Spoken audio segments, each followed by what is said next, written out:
So can you tell us about Alabama, first off, just their style of play and what you... Yeah, well, they make it really hard with their pressure and their athleticism. You know, they're going to, bird dog you, guard the basketball, full court, try to deny the pass inbound and then just really hawk the basketball and then just get you out of rhythm, more than anything. Usually they have a lot of interchangeable pieces. They have a lot of quickness. They have experience. They don't have a great deal of experience together, obviously, because they've had a lot of transfers, but they play extremely hard and they really try to get you at their pace. Their guards are very good. Estrada, Sears, Nelson causes a lot of problems with his size and his length, but both of their bigs are very athletic and long. The guards that come in can score. It's very similar, to our team in terms of you got to give a lot of respect for their guys that come off the bench, because on a lot of other teams they would start. Good players, talented, can drive it, can score. They do a great job of kind of manipulating the defense through their ball screen actions and really just work you downhill. They shoot a lot of threes. They want to get to the rim. You can see that they're analytically driven.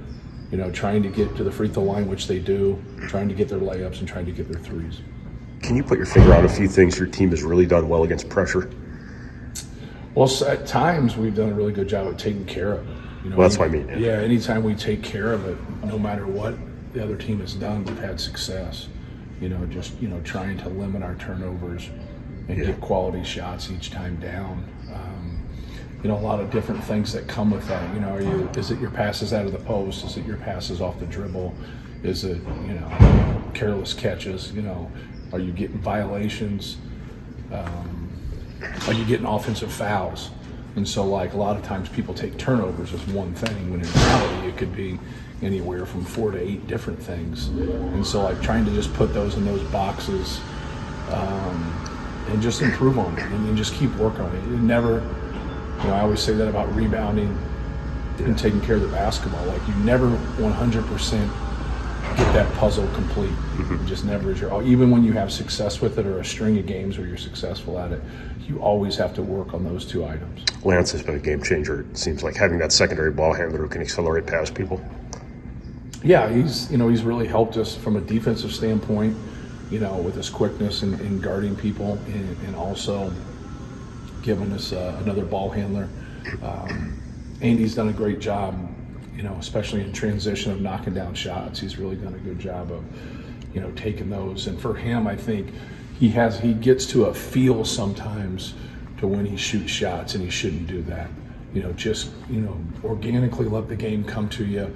If that means you shoot 15 times, great. If you shoot 5 times, great. But he'll sometimes have some nervous twitch shot selection, and he's just got to take them. Other than against Iowa, he was taking rhythm threes. He got 1 pull up, but he was just living at the rim. He just kept getting layups, and that's what we need. We need him to be able to get to the rim, get us layups, get to the free throw line, but also just putting that burden on the defense. That kind of diagonal throw ahead pass to the shallow corner there, is that something you want them doing, or is that a high risk pass against somebody like Alabama? Are you talking about when someone presses us or in the half court? When somebody's pressing you, when somebody's trapping you. Oh, no, we've always worked on that. From day one, anytime people zone presses, that's what we're working on. We used to do it with Carson and Klein. They were really good at it. Carson would drive it. Sometimes we would throw that diagonal and throw it right into Isaac. Carson would drive it and let Isaac kind of use that post-up screen and go get layups. But we've always tried to get that diagonal pass, with those guys, because when they overdo it, they get aggressive, and you can do that. Now you're in a lot of space when you catch it. They really have to retreat at that time, and whether they're coming back to a zone or a man. Alabama has guards that can really get up the court, especially after having a rebound. Is the focus for you guys to get to your matchups, or you just want anyone on the ball as quick as possible? Yeah, you want your matchup. If you can get that, but sometimes you obviously can't. So especially if somebody has fallen down or something has happened where they get buried on the baseline, and that's why we have rules to when shots go up, what you're supposed to do and where you're supposed to go, so we can set our defense if something crazy happens. You were talking about coaching for Edey after the game last time. How much, the more you do this, it becomes about the guys, even beyond win and losses? Obviously, you want to win, but how much are you just coaching for your players? Right. Yeah, I think it's a little bit different for us. I think it's, coaching is tough at times because, you're not being selfish if you want something a certain way, but once it happens, you have to be, accepting to that. And to be able to have that role definition is so important on teams. Well, if you've been around people longer, it's easier because you have that trust, and that's coaching.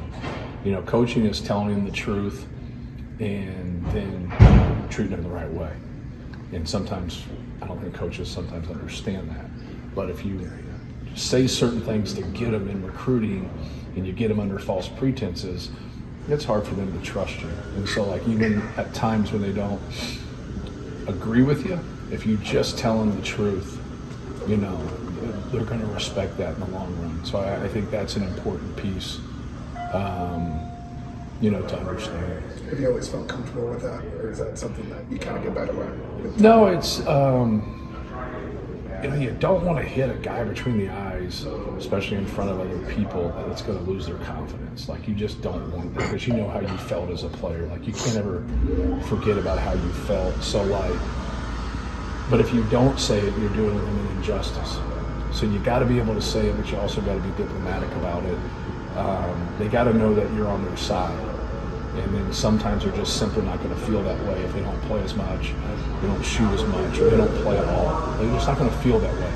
And so that's understandable, but you got to keep it on those lines because you got to have that trust. Grant Nelson is kind of one of those unicorn guys. Does he match up with Say it again. Sorry. Grant Nelson is one of those unicorn type of guys. Does he match up with your fours? Yeah, he's a good player. Yeah. They've played against good players. He's athletic, he's long, he can drive the basketball, he can knock down perimeter shots, he can block shots. So he's very versatile. They can go small with him at the 5 if they want. He could play a wing if you wanted also. So you just you got to respect his skill set and and try and keep him in front of you, try to get him out of rhythm. Yeah. But that's easier said than done. He's a good player. Estrada, Sears, they're good players. They have a good group of guys. Everything okay with Gillis's ankle, back, whatever it was? Yeah, I hope so. He's a tough dude, so he'll be ready to go. How do you handle the prep for, you go from bam, just playing all these games in a row, and now you don't play for 6 days, and then you don't play for 7 days after this, and then after Christmas, obviously, it's the gauntlet. So. Yeah, well, I think that's the kind of the mental and the physical break there for 2 days. After we play Iowa, taking 2 days off and trying to get those guys some rest. But now, gotta have a good practice today and tomorrow, and then get ready for finals. Just kind of keep things in perspective. Get ready for finals and not really think about your next opponent at that time until you get there, really on Thursday and Friday before we play on Saturday. And by the time you get to Thursday, there's 3 days of possible finals have went by, so about half your team, probably a little bit more, is done at that time too, so that helps a little bit. Ethan had maybe his best game against Iowa and didn't score the basketball, but this is a guy you've given a different role to every year, and it seems like he kind of blossoms in whatever you challenge him with. So. Yeah, he definitely helped us. I thought he was very active. I thought defensively he did a good job. He didn't knock down shots, but I thought he moved the basketball and got it where it needed to be. And so he's he understands that piece of it. He understands the details of taking on somebody defensively, but also being efficient on the offensive end and getting the ball where it needs to be. Do you anticipate more of these right over the border games becoming a thing in college basketball since teams with international guys can do NIL stuff? Right. Yeah, I think there's going to be a lot of things that open up. I think you see some different things in the summer, right?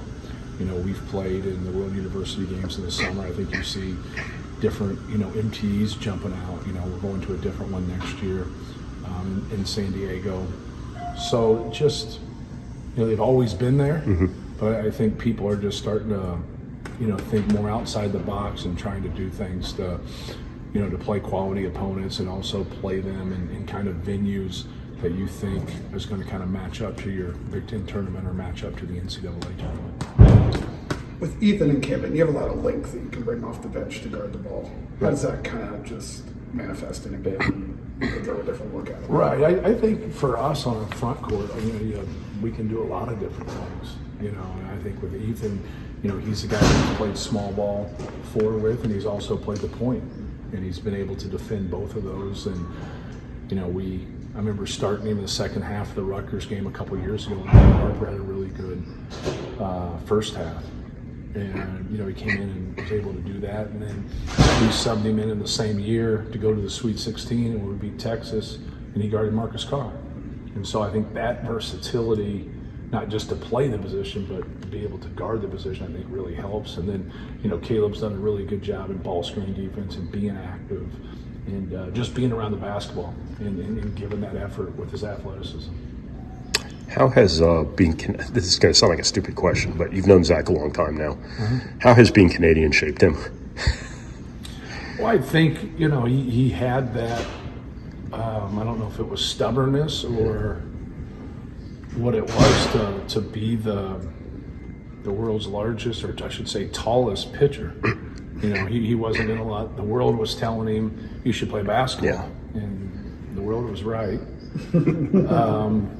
But that's what he wanted. He liked baseball and he liked hockey, and so that's what he was going to do. And then obviously he just kept growing. But I think he has a level of toughness to him.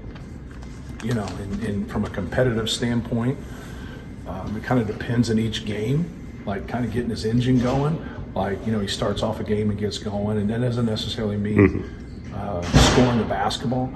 I think there's an element of people that are that big and that tall to where you get a little passive and you get a little timid because of how the game gets called. He's learned to be able to play and play without fouling for the most part. So I think that, is pretty intelligent because it's hard to do, but he also embraces the physicality of the game. And I would think that's, his background really lends to that. The hockey background really lends to that because he is a physical player. He's not someone who's just big and stands out there. He fights to get offensive rebound position. He goes to the glass every time. He gives that effort. And not all big guys will do that. They'll take 10 to 20% of the shots off and just not go to the glass. But he's always trying to post strong, and he's always trying to get on that glass. Also, just kind of being a basketball outsider all those years. Yes. Seems like it's been a big part of who he is and why he's been successful. Yeah. Well, he's coachable. He doesn't have that element of knowing everything or the world anointing him when he's 14, 15, 16 years old like he's the next, coming. It's what shaped him, because you're humble and you're modest, and you listen to people when it comes to coaching. You listen to the details of things because deep down he really didn't know. He had to go to IMG, and that was great for him. And he came here, and he's really been able to improve in our system and improve with Coach Brantley and Coach Johnson and our our whole coaching staff. So those guys have done a good job with him. But it's also a two-way street. He embraces coaching and he takes it in and competes and watches a lot of film.